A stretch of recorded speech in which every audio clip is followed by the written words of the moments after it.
Welcome everyone to TCAST. I have a special guest today. Super excited about Michael being on the guest today. He is the CEO at flexdealer.com. He is a top-rated automotive podcast host, and we just were talking.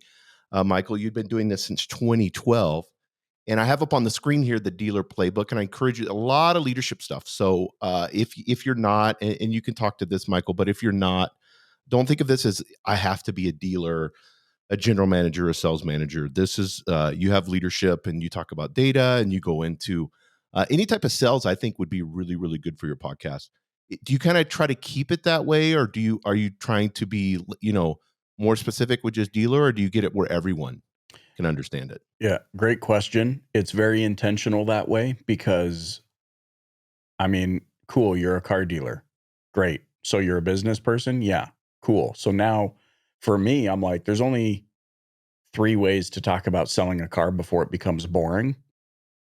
Right. And you know what I mean? And there's only so many things I can talk about marketing before that becomes boring.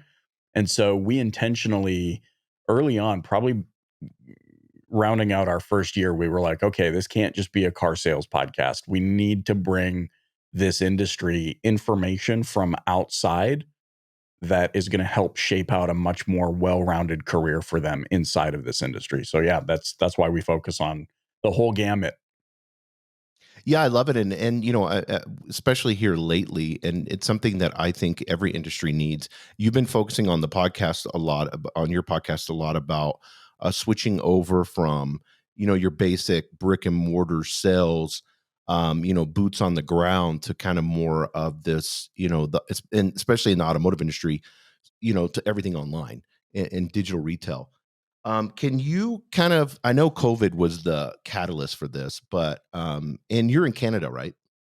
I'm based out of Dallas, Texas now, but yes, Canadian born and raised. Oh, that's awesome. So did you move during COVID? Because there's a Uh, lot of Canadians that moved down. yeah, just within the last like 6 to 8 months. Oh, wow. How are you enjoying Texas? It's bigger. It's totally different. I can Here's my imagine. controversial statement of the day. Everyone goes, "Why in the world would you move from Canada to Texas?" And I say, "Well, because in Texas, you're still allowed to believe in something." Yes, 100%. Yeah. So there Yeah. you go. We've seen everything going on in Canada. It's been interesting. We've done some podcasts on that. One of the things that I do want you to talk about too is you wrote a book, because I want to make sure I get this all in here. And it's number one best-selling book. It's Don't Wait, Dominate. What's kind of the premise of that book? The premise is everything I think my mode of operation is I want to get people thinking different than how they currently think. Because what I've learned in my life is that we are bombarded by limiting beliefs. And certainly that was the case in the automotive industry and still is by and large. The getting trapped in that hyperloop of, but that's the way it was always done. And I just really found that I enjoy saying, hey, but what about this? Have you ever considered looking at it from this angle? And so when I wrote that book, what I was really trying to do was twofold. A, try to help dealers understand that marketing is not advertising. Advertising is a piece of marketing. And B, there's a bigger story for you to tell that will generate longer term relationships of trust. And that to me is the key metric to end all key metrics is when I can say I have this many long-term relationships, because in the car business, repeat and referral business is like the holy grail of the industry. Right. um and yet here we are as an industry spending millions and millions and millions trying to find all of the new. We forget about the existing, and what can we Mm. do with the existing relationships. And so I wrote that book to kind of shine a light, if you will, on there's a different way to do this. There's a better way, with building relationships of trust is the key metric we should be after, and then making sure all of our marketing efforts, advertising, leadership, culture, etc., all map to building relationships of trust. What do you do with the stigma? I mean, it will be kind of controversial right now. What do you do with the stigma that people have? I mean, you're talking about trust. So when I think of automotive industry and the word trust, not only do I think internally that word has issues, but I think of how the public and the media perceive the automotive industry. And you're in it, and I was in it for a long time, so it's changed dramatically from what's happened in the 1980s and 90s. But how do you address that? Whenever you're approached, I mean, because you're basically writing a book about trust, Hmm. and then you writing it, and probably, I mean, maybe brokers and lawyers and stuff like that, but dealerships are sales. I think we're one of the most hated salespeople, especially at dealerships. So how do you begin with that, with trust? That's a great question, and I'm gonna answer it in a slightly roundabout way, but it will come to a point. I was just in Philly working on a project, and on the flight, I watched um, Michael Bisping's documentary. He was a UFC fighter, and I remember when he first hit the scene. Boy, did I hate that guy! He was such a dick. You Mhm. know what I mean? Like, you loved to hate him. Right. And here I am reluctantly because I couldn't find any. It's like I don't want to watch Peter Rabbit on the plane, so I guess I'm watching the Michael Bisping deal. And this documentary eloquently tells the story from his perspective and from so many other people's perspectives. And what actually ends up happening is, yes, you hate this guy at the beginning. You remember all of the things you hate about him as the quote unquote villain, the guy you love to hate. By the end of it, you have so much I'm sitting on the plane, dude. I'm like on the verge of tears. I'm so inspired. I'm like, what a hard worker, you know? And I love and my point being is this. I think our human nature is that we need someone to hate. it. We need a thing to hate because look, also our human nature is that some people are douchebags. Right. 100%. That doesn't mean all of us are.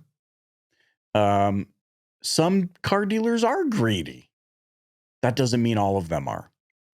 Um, And what I'm seeing by and large is that, of course, negativity travels faster and further.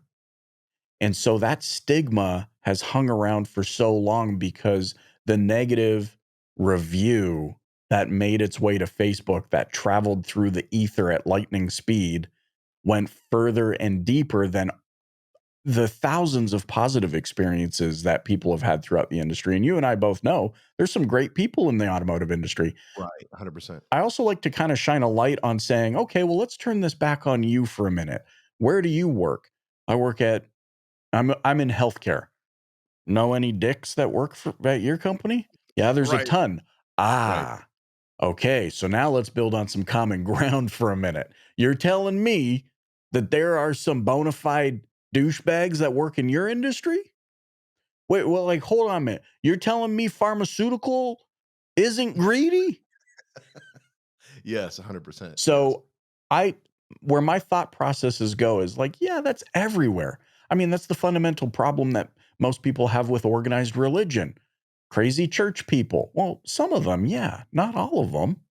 Right. You know, oh, you're an extremist. Well, there are some of those, but not all of them. You know, and so my perception of the stigma is a somebody needs somebody to hate.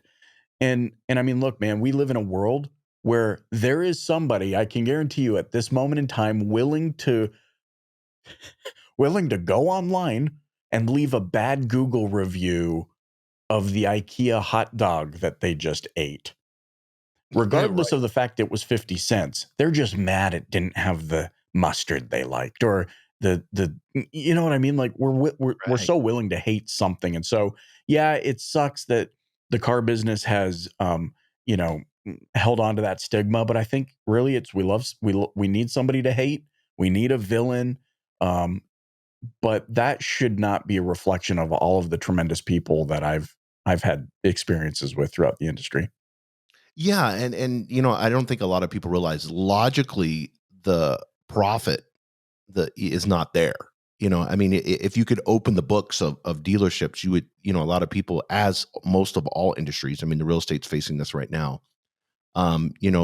Everything's shrinking. So, especially through COVID, I mean, how many dealerships got rid of people and slimmed down? The sales department changed dramatically, service changed. So whenever you look at that, this whole idea of, you're coming in there and you're going to get ripped off. Hmm. I mean, everybody can go online, everything's out there, the pricing, so that stigma to me logically is not valid anymore. Yeah. I mean, there's so much transparency, and I mean, the industry is moving. I mean, we're seeing it. It's quite controversial at the moment where the manufacturers are trying to create an agency model, almost like going to a Ford store would be like going to an Apple store. Everyone's got the same Mhm. price, everyone's got the same layout, everything's got, and so there's some upheaval happening around that topic. But, in the process of inspecting whether or not an agency model would work and whether or not fully online car buying will work, what we're starting to realize is that the fabric of franchise and independent car dealers throughout the United States, by way of who they employ and how many they employ, the impact that they have on their local economies, is so deep that if we were to just wipe them off the face of the planet, we're talking about hundreds and hundreds and hundreds of thousands of people that would be out of work like right now. Yes. Yeah, people don't realize how huge the auto industry is. Another thing you have happening, and I can see it from both sides, as you're having these dealer groups getting larger and larger and buying mom and pops out, because that was a thing. I don't know how it was in Canada, but here in the Mhm. United States, and I mean, you're an expert in this. So, do you want to have two or three dealer groups and that's it? And then Mm. how does the manufacturer handle that, if you know what I mean? I think it's n do we want it? Probably not. I mean, I could see pros and cons to both sides of it. But there is also I'm seeing 2 narratives happening in the industry right now. For example, there are the doom and gloomers, which always exists. I mean, Right. listeners can identify those in their own industry wherever they work. There's the doom and gloomers. I mean, dude, we're seeing it in like the whole metaverse, NFT world, blockchain. Like it's happening. It happened Right. immediately. It's like if you don't buy NFTs, you will be poor and broke and blah blah blah blah blah blah in the next 10 I need years. a There's yacht club ape or whatever it is. Yeah. Yeah, exactly. You're like, cool. I own a digital picture of a gorilla. Like um. So there's doom and gloom everywhere, but I think what we're seeing in the industry as far as consolidation is concerned, some people are legitimately using that narrative for doom and gloom. Like, oh, what we're seeing happening is single rooftops trying to maybe acquire a second rooftop and create maybe smaller dealer groups. So the $1 million dealers are trying to become multi-million dollar dealers, but the multi-million dollar dealer groups are buying up the single rooftops, but the big, the Lithias and the Asbury automotive groups. They're the $1 billion groups. They're buying up the multi-million dollar groups, and it's like a Russian nesting doll of acquisition, merger and Mhm. acquisition right now. Um, and so there is some worry about that. On the flip side, you have individuals such as Damon Lester, who is the chairman of the National Automobile Minority Dealer Association, who was an accountant for 20 years working for that association and just last year bought his first rooftop. And when Mm. I spoke to him, he shared with me, and I mean like the guy's a forensic accountant, like he knows how to look at numbers. When you talk to him, you feel nothing but hope for the industry because he's got a 20, 30-year plan that he's looking into the future.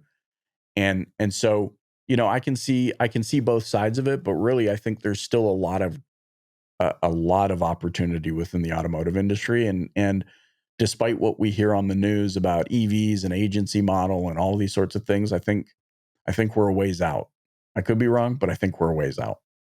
Yeah, I agree. I mean, we've had times in the past where this had happened, or there was attempted tries of that, and it just doesn't work good. And a lot of people don't understand this or know this, but I mean, Tesla does, from what I'm gathering, a pretty good job of customer service.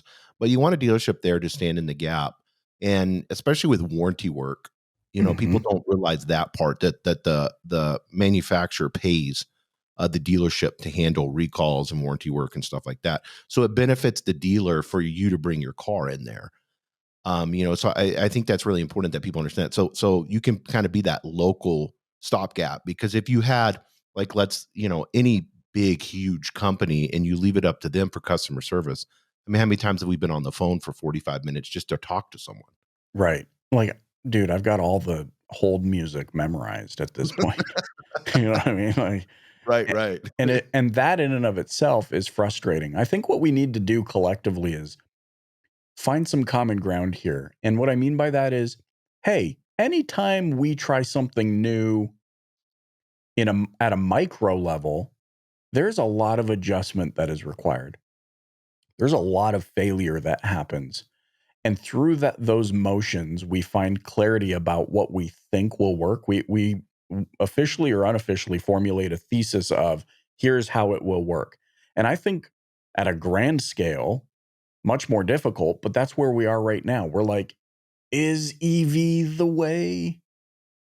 Nobody knows for sure. We know there's lobbyists that are lobbying for EVs. We know that somebody's got their hands, pouring money into the pockets of politicians to make this narrative as big as it is.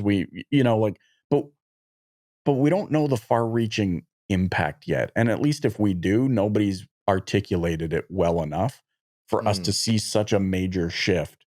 What I do think what will happen though is I think that with some time, we may not see dealerships go away entirely, but I do think we will see smaller footprints. We've already seen that, like where there will be like, say, a Genesis dealer in a mall, right? And so now they've only right. got 1,800 square feet, 2 models. I think we might see more of that where the dealership is more of an experience destination. Maybe they have one of each model in the showroom with like an iPad type kiosk where you can Right. customize it and then it gets delivered to your house. But then I think we might see service departments grow Yes. to your point about the warranty work. And so it's like I have my local place that I ordered the vehicle. There's somebody there that I can talk to if I really need the human to human approach. But then there's also that service department that I can go and bring my vehicle to for all of the things that it's going to need. Yeah, and a lot of people don't realize this either. Majority of the revenue that comes in is from the service department. So Right. whether so it's not the sell side. I know dealerships that operate at a loss or break even on the sell side, especially on new cars. So that whole stigma of it being where they're just making millions and millions of dollars Right. is not true. One of the things that I want to talk to you about too is, as we're on this topic, is the disruption that's happening with like Carvana and Vroom and all that, and that's mainly the online retail side. What are you seeing? Whether you want to talk pros and cons or whatever, Hmm. what are you seeing with this? Because the real estate's having this with like Open Door, where you can just sell your house online, Right. and they're giving you a pretty good reasonable offer, and you can sell it in like 3 to 5 days. So, I always say people are going to look for convenience and time. Sure. Those are the two things. So how are you seeing Vroom, Carvana, and these others, and that model, and is there pros and cons to it? Yes, there are. But what I would say that the biggest con is our own human behavior. So let me explain. I really think like the problem with human nature is that everything, no matter how big or small, becomes an absolute. I have a sore throat. I absolutely have COVID. No, maybe you just have a sore throat. Right. I got a spot on my arm. It's skin cancer. No, like maybe it's just the mole. Right. Maybe you just don't look at your arm enough, Yes. and didn't realize that was there your entire life. Maybe Carvana is going to put car dealers out of business. Or maybe they're just here to serve a very specific market segment who is interested in that. Uh, I think about car buying behavior. We've got processes now where you can buy a car fully online. Carvana's brought that to market. Vroom's brought that to market. So why? And they can deliver coast to coast, and they can do all of the different things. 7 day, drive it for 7 days, hassle free. Return it if you don't like it. They've removed all of the pressure from car buying. You still see record sales numbers coming from local dealerships. And so as a marketer, putting our marketing hats on for a minute, I'm like, okay, well, there's something called market segmentation, and perhaps maybe they found a segment of the market that they know how to serve. And that segment of the market are the people that do want that fully hands-off kind of approach. But then I think about what happens as you and I and the rest of the world gets older and our attitude shifts and we soften and we become more unsure. Am I going to want to buy a car online? Am I going to want to buy a house offline? Not knowing, I'm not, like, we have this fundamental desire, and the pandemic kind of taught us all of this. Like, I need to shake somebody's hand and look them in the eye. Right. And so that's another segment, right? And so I think we're in a period of time right now where the only way we had to do it was shake hands, look someone in the eye, waste hours at the dealership. And now we've got this new option, and we're seeing some people gravitate towards that. And because it's the new option, it's the new kid on the block, our absolute nature goes to, it's absolutely going to put car dealers out of business. I don't think it's the case. The example I use is my dear beloved mother-in-law. This woman, bless her heart, believes that if you don't specifically click the sign out button from her Yahoo email account, that her emails will start floating out into the ether. This woman's not buying a car online ever. And she's probably got 2 car purchases left in her. You know what I mean? Like, she's not buying a car.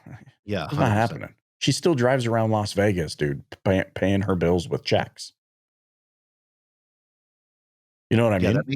I mean, it's even more than that. It's like if you bring 100 people in a room and you ask them how many will buy a used car online without seeing it.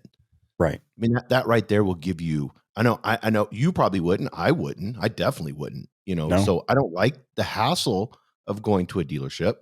I don't like, because I don't know who I'm going to get. What's the reputation of the sales, because for me, everything revolves around, I mean, just my personal buying experience. I walked into a furniture store a while back and spent a lot of money because the salesperson was so good.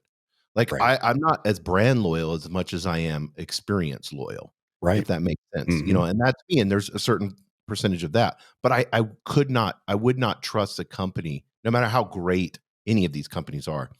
I would not trust to do the whole purchase on, you know what I mean?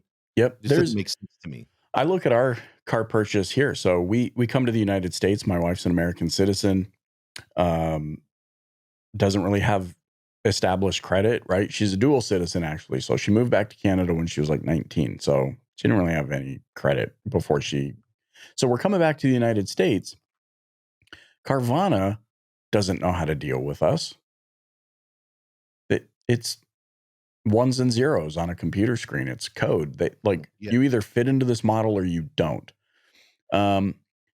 Most dealerships didn't know how to deal with us, right? Like, here we are, we're established, we own a business, we've got cash flow, we're, doing well, sort of a thing. Like, we're not paycheck to paycheck sort of a thing. And by the way, for those listening, if you want context on, it's not cheap moving from one country to another. I could imagine. Holy jeez, it's not cheap moving down the street. When you add in a border to that mix, holy crap. Oh yeah, I could imagine. Well, we were driving a brand new Hyundai Palisade, gorgeous vehicle, great family vehicle. But we couldn't register it in the United States. That was the original plan, is that we were going to just register it down here. You can't. It's got a lien on it. It's got a Canadian loan on it, all those sorts of things.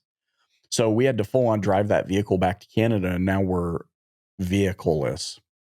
So we go from dealership to dealership. No, sorry, I don't know how to do it. Carvana can't deal with us. The CarMaxes of the world don't know how to deal with it. We found one dealer. I'll shout him out. James Wood Chevrolet. Jose, our sales rep, dude. My wife has never bought a car, like never walked into a dealership. That's like usually my territory, and I'm such a laydown. I walk in, I'm like, I'll take that one. Like, that's usually how I buy a car, right? Especially being in the industry, I know that, like, I don't need the 4 square deal. I want that one, silver graphite, black leather interior. Let's roll. But I didn't have that luxury. I felt for the first time in my life actually at the mercy of whatever the dealership's experience was, whatever their process was. And it was very enlightening. But Jose at Jameswood Chevrolet gave us such a pressure-free, hassle-free experience. There was no problem too big for this guy. Hey, we're new to the country. She's establishing her credit. No problem. Nope. Hey, we got you. And I'm like, hey, listen, man, like we're renting a car right now. Like it's getting really expensive. No problem. We don't have many vehicles, but here's a loaner. Dude, we drove a loaner for 2 weeks. They didn't even know if they could originate a loan for us.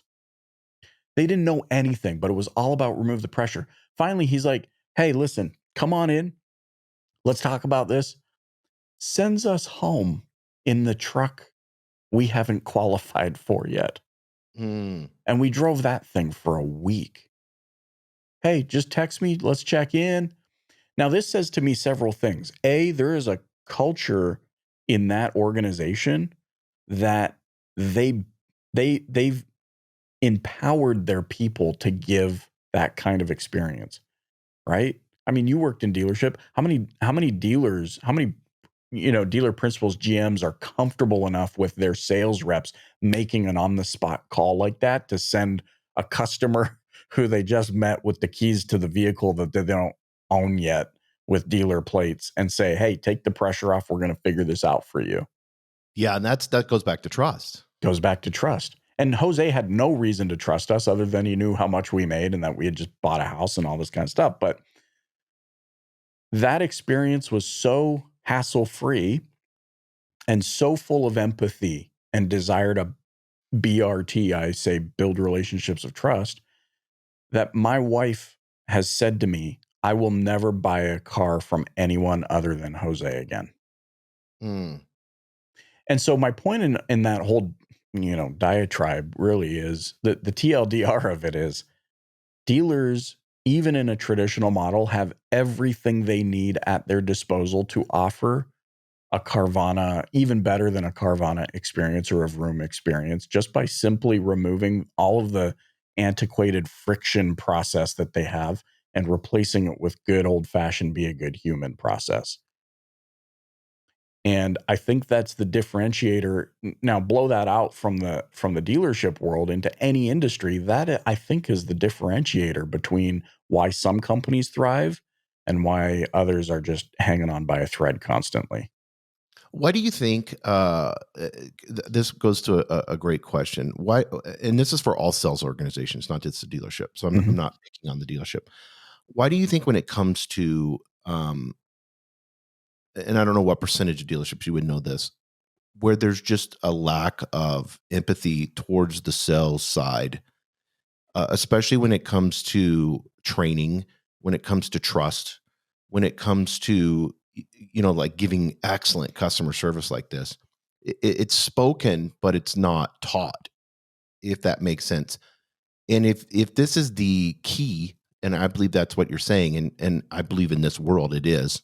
I think this is so underrated now. People don't understand. We're so touchless with everything that I think it sets the bar low. Actually, we're so used to doing everything online and so used to getting bad customer service. When we get okay customer service, it floors us. We're back in the, I mean, you can remember back in the day in the 80s and 90s and stuff like that. I mean, it was like your book of business and you sent birthday cards and anniversary cards. I mean, that was just common. A salesperson did that, Right. So, and it seems like it's like you go to that same dealership and you look 6 months and there's all new salespeople. Mm-hmm. And real estate's facing this too. Why do you think that is? Is that, and this will lean into maybe some leadership or something. Why is that so prevalent when it comes to, this lack of trust and this lack of transparency on the sell side? Whew. Sorry, that was a long. That's a big question. The first thing that came to my mind is sports analogies and military analogies have ruined business. And the reason I say it that way is because as human beings, we're great at motivating, but we're not great at explaining. Mm. Cool. Let's watch Rudy again for the 87th time. Right. But why don't we spend a little more time talking about the reality of the season we are in and what that means? Here's an example. I go, hey, Jason, how are things going? Man, I'm eager. Listen, I love it.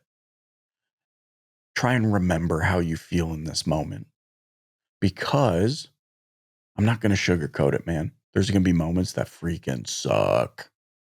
There's going to be moments where you're wondering, am I doing the right thing? There's going to be moments where you got a customer complaining on this side for something, and your wife's hitting you on this side, or your husband's hitting you on this side saying, do we got to eat SpaghettiOs again? And in those moments, you're going to have a micro identity crisis. Do I go for the fast money however I think possible? Or do I continue to be a good person?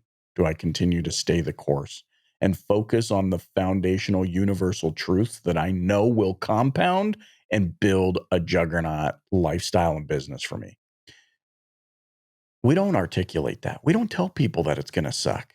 It's like we want them to be in our businesses, but we don't tell them everything that they need to know about being in the business. And so maybe that's because we're not good motivators, or we don't know why we're there. We have lack of purpose. And so we resort to throwing on the final scene of Rudy, or we talk about, David Goggins waking up at 3 a.m., whether he's got, rain or shine or whatever, and doesn't want to, or Jocko Willink. And we revert to these guys who, by the way, have zero contextual understanding of the nuance of our business, who can only from their position give us baseline standard, information.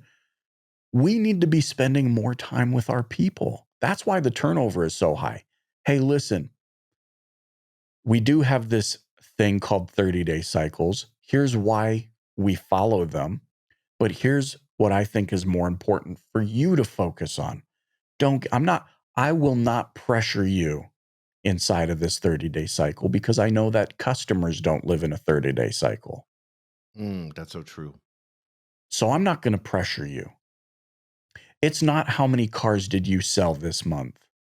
It's, did you take the actions? Did you practice the behaviors and form the habits necessary to be able to fish for a longer period of time?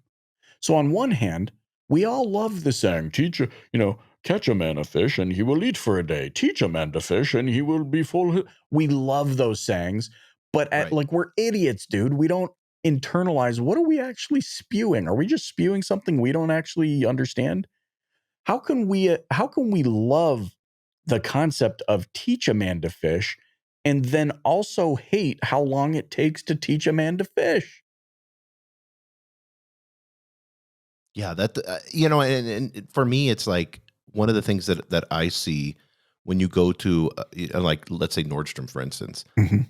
and you see, and dealerships don't have and I don't know if they need to, how you would fix this, but Nordstrom has the time to be able to, their sales associates take the time to train them and train them properly. So Right. when you have a general manager or a sales manager and they're running around like a chicken with their head cut off, doing everything else, when do you really take the time to train? You know what I mean? Like, how do you make that time? And I think this is for any manager that's out there.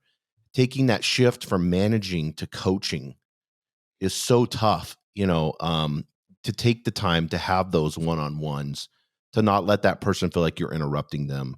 I mean, the list goes on, and this is a basic leadership principle everywhere. How like the successful GMs that you're seeing, Mhm. successful peeps that you're seeing in this industry, are they coaching? Are they people oriented? And like you said, they're good people. I mean, the good people always rise to the top. What does that look like in the automotive industry when you see somebody that you could say this is a model of what leadership should be? The first thought that comes to my mind is emotional intelligence is so critical for leaders to develop. To be able to understand their own feelings and their own thought processes, and then to be able to self-regulate so that they are constantly in the mode of lifting others, not lashing out. And what we see most of the time in industries is leaders, which is kind of an oxymoron, because without emotional intelligence as a leader, you're kind of not a leader. Right. But for the sake of like the context of this conversation, leaders must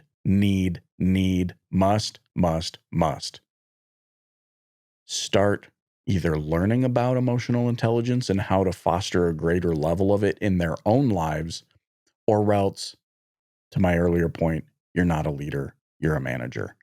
And Yes. P.S., anyone can manage somebody's schedule. So those with a high degree of emotional intelligence, because of that self-awareness that they have, they play to their strengths. The whole concept of an organization is to maximize one another's strengths and minimize one another's weaknesses. Not focus on the weaknesses. Oh, you're so weak at that. Maximize their strengths. It's like, I mean, like, you look like a very fit dude, and I aspire to have your physique, bulging arms and all.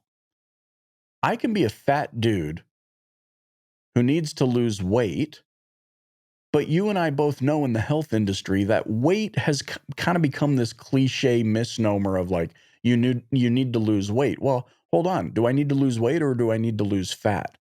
And what's the Right. best way to lose fat? Is it to build muscle, or is it to just like, Starve yourself or something. starve yourself or whatever? Well, guess what? If I build muscle, I might not lose weight, but I'm going to lose inches and I'm going to look amazing. And I think about that as far as like our industry goes, or any industry, leadership. If I don't have the self-awareness, how can I ever supposed to impart any wisdom on those for which I have stewardship? That's so good. Yes. So the second piece to that, I was at dinner one night with one of my mentors, a gentleman by the name of David Spizak. And I mean, this guy's risen to the highest levels of success, not just financially, but mindset, happiness, fulfillment. Like, there's just so much about him. And he and I were having dinner, and I was talking to him about my own organization, and I'm like, man, where are all the good salespeople at? Like, everybody says they're a salesperson, which, by the way, this side note, this is also a fundamental issue in the industry, is like, everybody says they're good at something. I'm so sick of the talk. Just show me. Right. Right. 100%. And I said, David, man, like, I've never sat across from so many men who have cried because they can't sell after having told me that they can sell. And I'm like, what am I doing wrong? And he looked at me. You see, typically en masse throughout the industry, they'd be like, good luck. That's the industry. He looked at me and he said, just because you can sell, just because you built your business, doesn't mean you have what it takes to teach others to do the same thing. Oh, yeah. Yes. 100%. I was like, that has stuck with me. This was just transparently just a few months ago. And every day I'm like, whoa, just because I'm the leader doesn't mean I have to be good at everything. You asked about turnover. Hey, just because you're the dealer or owner or the general manager doesn't mean you're the right person to train and motivate and inspire these people. You need to have enough self-awareness about what your strengths are so that you can play to them, and then circle yourself with the right people to be able to do that for your team. So I know one of our client partners, some might frown upon this, but he realized early on, just because I own the dealership doesn't mean I have what it takes to run it. And he got to a point where he's like, I actually know I'm not the right thing for, like, when I come into the store, people freeze up, like their butts clench, like they're like they're about to fall off a bike. So he brought in people that he trusts and made them partners and made them the operators. And he hangs back. It's like, where's Scotty? Wherever the heck he wants to be. Now that should not be demeaning to anybody. He still assumes all the risk. He still had to put up all the cash. He's just realized that just because I own it doesn't mean I have to operate it. And so he hangs back and he does what he's good at, counting beans, and you know what I mean? Like, and I think the industry at large, we just need a greater self-awareness. And that could trickle down, by the way, Jason, that could trickle down all the way to the porter or the lot guy. Like, is this what I want? Can I map where I'm at today to where I ultimately want to go? Do I even know where I want to go? If I don't know where I want to go, why am I so displeased with where I am? Like, all of us, every human being owes it to themselves to take time and say, where do I want to get to? And then it's important for us to say, well, are my actions today mapping to that defined outcome?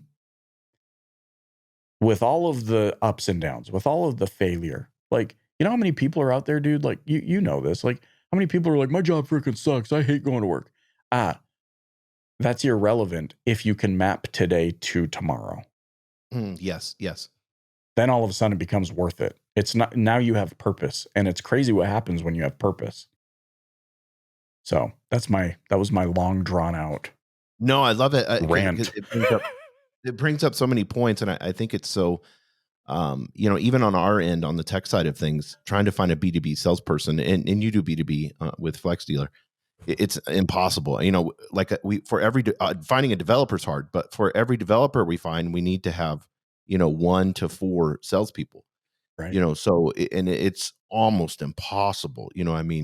Dealerships think they have it hard finding salespeople. Our real estate industry, try to find a great B2B salesperson. Yep. and that is like, and so, and like you said, everybody says they can sell, but we've gone through, so many of them, and the sales cycle is a lot longer, as so whether you're talking to a dealer or we're, talking to an enterprise company or whatever it may be, it could be 9 months, before something's done. So having somebody that has the tenacity to go through that is horrific. One of the things that I want to get into, because our time is almost up, is I kind of want to get into some things. You wrote a LinkedIn article a year ago, and you talked about how you started in 2011.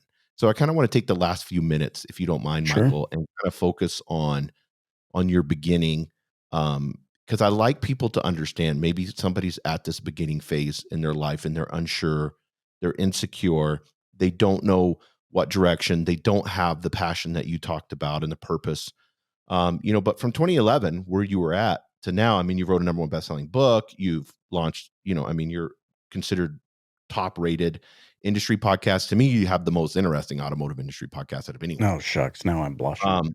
And then, you've interviewed celebrities, business titans, you've consulted with Fortune 500 companies, you've paid keynote speakers, all the big automotive conferences you've spoke at, and you've grown a business as a CEO on top of all that, not just you being a thought leader, but growing this business 10x at Flex Dealer.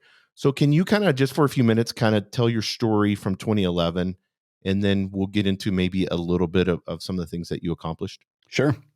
And I'll back up just a little bit from there, but it'll go quick. So I lived in the Philippines for a couple of years in my early 20s. When I came home after that 2-year stint, for whatever reason, I became severely suicidally depressed. And I stayed in that state for the better part of a decade. No hope, hate the world, hate people, have no clue why. I'd never been depressed before, so I didn't even know I was depressed. I just thought I became some sort of miserable, no drive, no hope, whatever. I'm Christian. I don't know if this plays into it, but as a Christian, I know depression triggers different feelings in different people. For me, it was profound. There's no hope for you. You are going to hell. That Right. kind of a feel. You are doomed. And waking up every day feeling like there's no hope and there's no purpose and there's no desire. Like, I remember nights just staring at the TV, not watching it, just staring at it and having no thought and no, just, and millions and millions and millions of people are in this place. There were moments, man, where I was living in Vancouver, Canada at the time. I was going to school full time. I was working full time, and just there's this thing called, and I'm far from a doctor, but there's this thing called derealization. It's basically where you're existing, but you feel like you're in a dream. It almost doesn't feel real. And it is such a haunting feeling.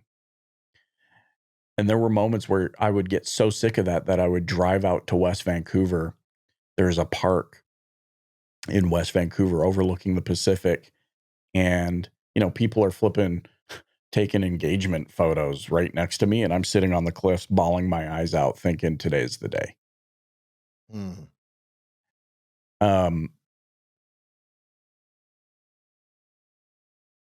And I remember, talking to my dad, and I'd be like, I chalked it up to like, maybe this is just me adjusting to adulthood. Like maybe this is what the world feels like, and you just got to get over it. And I remember talking to my dad and being like, do you ever feel like this? He's like, no. I'm like, what about that? He's like, dude, this is after years of dealing with this on my own and not talking to anybody about it. I was engaged to my wife, my beautiful wife, Kara, we're still married, but like we were engaged at the time. There were so many opportunities for her to just throw the ring back and be like, this dude's a write-off. He's getting fat.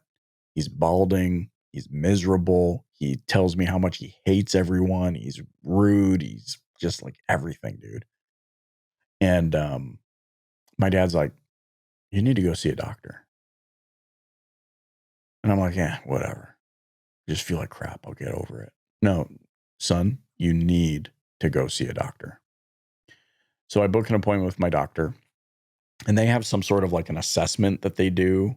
But I don't know if it's the same in the United States, but in Canada, he kind of has like a list of questions that he'll ask you before he refers you to a psychologist or a psychiatrist or whatever. And then they kind of tally it up and they give you a rating. So he's like, he's asking me things like, do you ever feel like you're in a dream? And I'm like, more like a nightmare. But like, yeah. And it's things like that. Do you ever feel like X? Do you ever feel hopeless? Do you ever feel like all these things? And it's like, yes. He leaves, he comes back, he's like, and just hands me a card. He's like, I made your first appointment for you. You need to go speak to the psychiatrist. And that kind of started my road to recovery. During that time frame, though, I had this, the psychiatrist made something very clear to me. He says, most people don't hit a fork in the road like you did. And the fork in the road was, is today the day? Or maybe I'm not seeing things straight and maybe I need help.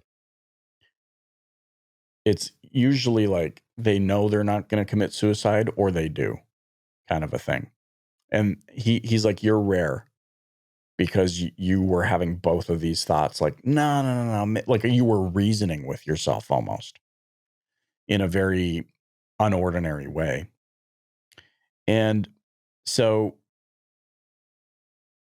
that post I wrote on LinkedIn, one of the desires that I have so deeply, having overcome that phase of my life, is to hopefully bring some relief to others. That just because you feel hopeless today doesn't mean you're hopeless.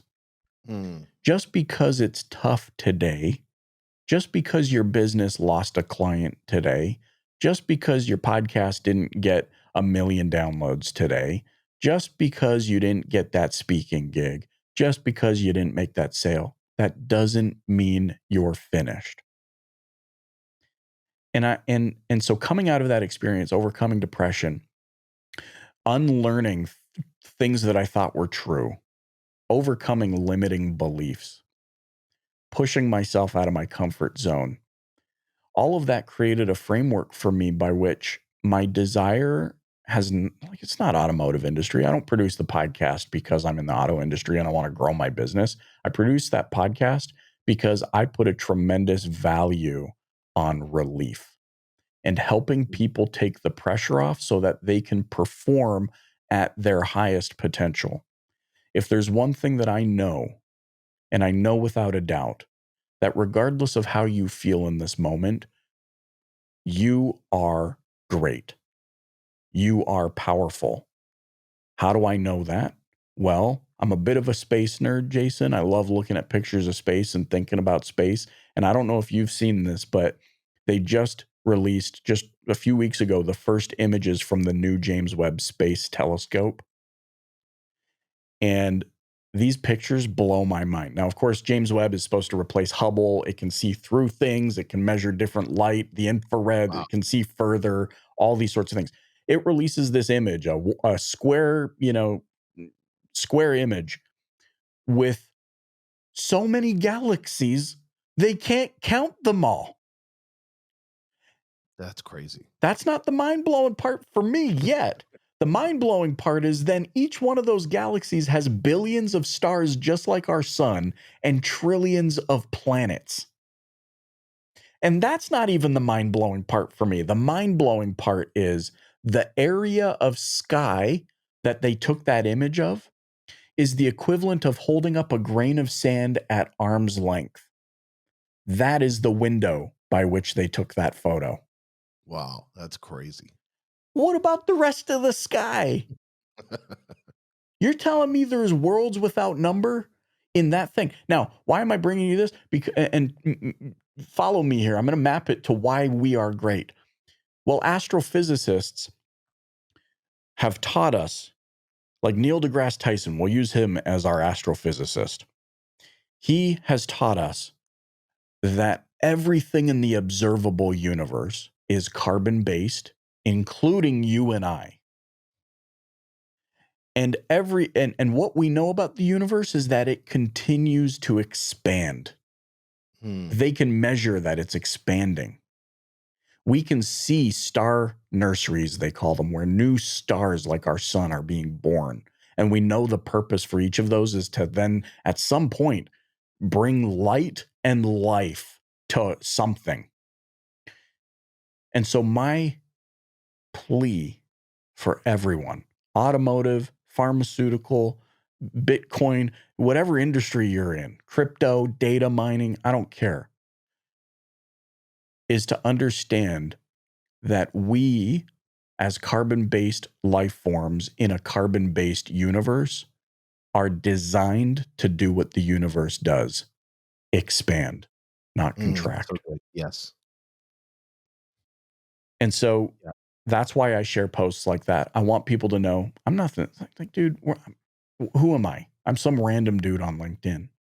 But if I'm some random dude and you feel like you're some random dude, then maybe, just maybe, there's hope. I'm not Elon Musk. I'm not a savant. Like I'm just a dude. I'm just a dude. You know what I mean? Like, and so that's what I aim to bring to people, both in business and in everyday life. That's awesome. I love that. And I think that's a good ending there. Expansion. I mean, being able to expand like that. And that's what we're created to do. That is so amazing. And I appreciate that. Michael, if somebody wants to not just get a hold of you, but let's say first, I want everyone to download the Dealer Playbook. We have it up on the screen here.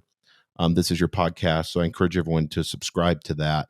If there's a dealer listening to this, we're going to be running ads, to dealerships and stuff like that for this podcast.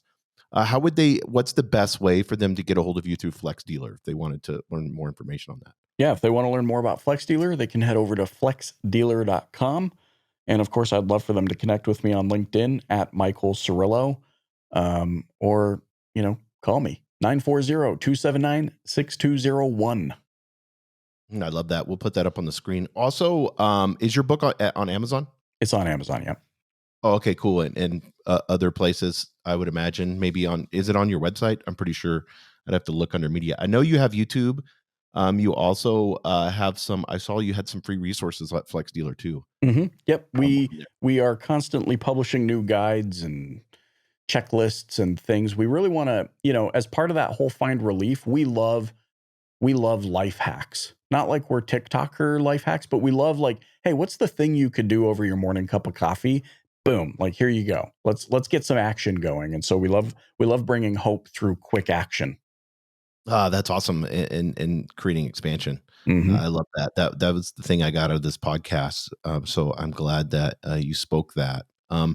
Michael, I appreciate you being that person that woke up and decided to be, productive. I appreciate the work that you're doing. I appreciate you being the thought leader for dealers, and giving just being a good person and putting that out there. I think it's needed in that industry, and we need more people like you. So that's why I wanted to have you on TCAST. I appreciate that. Is there any last words you have? No, thank you. I appreciate this, and I've really enjoyed my time with you here today.